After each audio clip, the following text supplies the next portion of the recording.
Você já se perguntou por que tanta gente odeia o Corinthians? Se você não sabe, provavelmente não acompanha o futebol. Mas sabe que até mesmo quem não é fã do esporte também é vítima dessa que é a instituição mais corrupta do futebol brasileiro. Depois da CBF, é claro. Este vídeo mostrará como funcionam os esquemas espúrios que envolvem os dirigentes corintianos. Como o Corinthians comprou a taça de campeão brasileiro em 2005? Com a palavra, Alberto Dualib, então presidente do Corinthians. Como é que ganhou no passado? Ganhou, mas olha, se não tivesse aquela anulação de 11 jogos, nós estamos fora, porque campeão de fato e direito seria internacional. Porque os últimos 5 jogos, nós temos 14 pontos na frente e chegamos, entendeu? Com 1 ponto só, roubado. Sobe Tinga e Fernandão lá dentro da área. Olha o Tinga! E o pênalti ou não? E aí, Arnaldo? Ele não vai dar um pênalti, vai dar uma bronca no Tinga, vai expulsar o Tinga. Olha só o Fábio entrando lá no alto. Acerta o Tinga, pênalti. Tudo bem. Ele errou. Ele vai. Agora é brincadeira expulsar o Tinga, né? Exato, ele vai dar uma amarela no Tinga, né? De time que simulou. Olha o pênalti claro, olha o pênalti claro, olha o pênalti claro. Como o Corinthians comprou a taça da Copa do Brasil de 2009? Quem explica é PVC, comentarista da ESPN Brasil. Atrás para quem chegar, chega o Ronaldo, protege, procura alguém, grande jogada, foi pro chão, árbitro deu pênalti! Pênalti para o Corinthians, pênalti em cima do Ronaldo! A reclamação dos jogadores do Atlético Paranaense. Numa jogada sensacional do Ronaldo na grande área. Ele domina, dá um toque de calcanhar e aí se joga, PVC. É o 4º pênalti marcado para o Corinthians na Copa do Brasil. É o 4º pênalti inexistente. É o 4º pênalti inexistente. É o 4º pênalti inexistente. E como o Corinthians faz para manipular as arbitragens? Ouçam o que diz o árbitro da FIFA, Gutenberg de Paula Fonseca. Por que a orientação de ligar para o Sérgio Corrêa, por exemplo, depois da escala? Por que o árbitro tem que ligar para o Sérgio Corrêa antes de apitar um jogo? Isso não te parece um pouco estranho? Ô Fernando, olha só, eu entrei na CBF em 2004. Eu nunca vi isso na minha vida. Isso foi mais uma das mudanças do senhor Sérgio Corrêa, tá certo? Aí ele inventou também essa situação do árbitro, quando receber as escalas, ele ligar para receber as recomendações. Eu posso me citar como exemplo, porque tudo que eu vou falar e venho falando para você, eu tenho provas. Inclusive, além de provas, eu faço questão de mais à frente a gente não só enviar para todo mundo que tem interesse e contribuir muito para que, de uma certa forma, essa sujeirada toda seja lavada. E ele dizia o seguinte: aquele árbitro que não ligar, está fora das escalas. E eu, por exemplo, fui fazer um jogo Corinthians e Goiás, que o Corinthians ganhou de 5-1, e antes do jogo ele disse para mim: vai lá, boa sorte, vai apitar o jogo do Timão, hein? O que eu posso pensar com isso? Diz pra mim, o que eu posso entender com isso? Que se o Corinthians não ganha, eu podia pro resto da vida não estar sendo escalado, ser punido e ficar de fora das escalas. Isso é uma da colocação dele, uma das coisas que ele fez. Isso ninguém fala, ninguém comenta.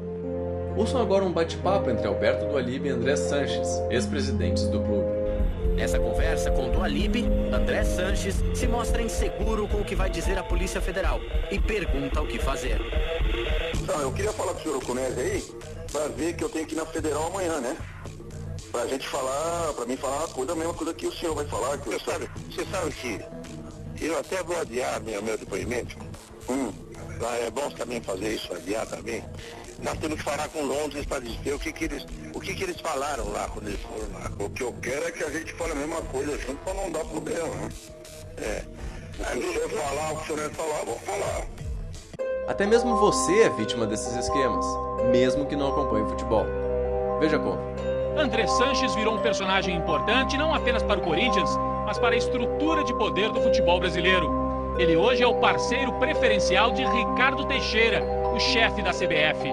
Não foi por acaso que o presidente do time mais popular de São Paulo votou de acordo com os interesses de Ricardo Teixeira e da TV Globo na eleição para o Clube dos 13. Um dos candidatos era Fábio Koff. Prometia uma negociação dura pelos direitos de transmissão do Campeonato Brasileiro. Ricardo Teixeira, aliado da Globo, lançou outro nome, Kleber Leite, com um cabo eleitoral de peso, André Sanches. Kleber perdeu, mas Andrés foi premiado pela lealdade. Virou chefe da delegação brasileira na Copa da África do Sul.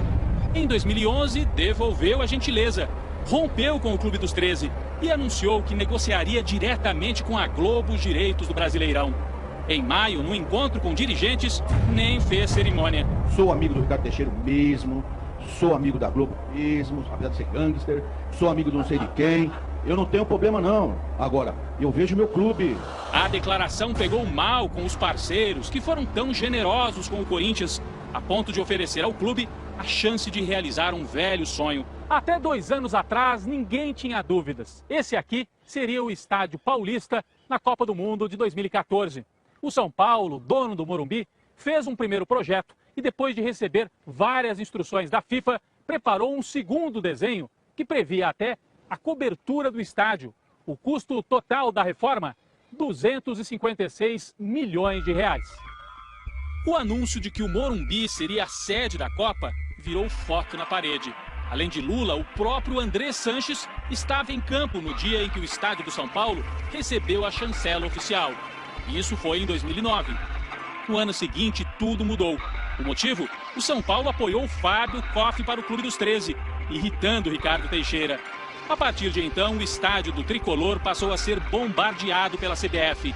O Comitê Brasileiro fez novas exigências, que dobraria o custo da reforma. O São Paulo não aceitou e o Morumbi ficou fora da Copa. O Morumbi não ficou fora da Copa por nenhuma questão técnica de reforma. O Morumbi ficou fora da Copa por uma decisão política do presidente da CBF, que também é o presidente do comitê organizador local. No lugar do Morumbi, entrou André Sanches, com o projeto da Arena do Timão.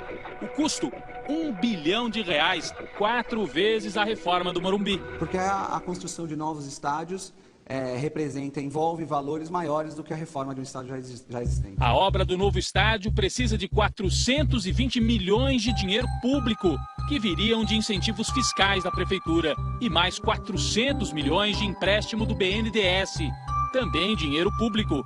Veja só o que o prefeito Gilberto Kassab disse em junho do ano passado. Ficaremos muito felizes se pudermos fazer a abertura da Copa aqui na cidade de São Paulo, mas jamais à custa de investimentos de recursos públicos num projeto que não é a prioridade para a Prefeitura de São Paulo. Agora mudou de ideia. Em novembro, a Caixa Econômica Federal, um banco 100% estatal, decidiu patrocinar o Corinthians com R$31 milhões. Por que justo uma estatal achou válido tal investimento? Será que os departamentos de marketing das grandes empresas já notaram a imagem negativa do Corinthians? Seria uma grande coincidência que justo com dinheiro público fosse realizado o maior patrocínio esportivo do país? O presidente corintiano, Mário Gobi, tem outra teoria. Deus é Pai, Ele nos abençoou mais uma vez.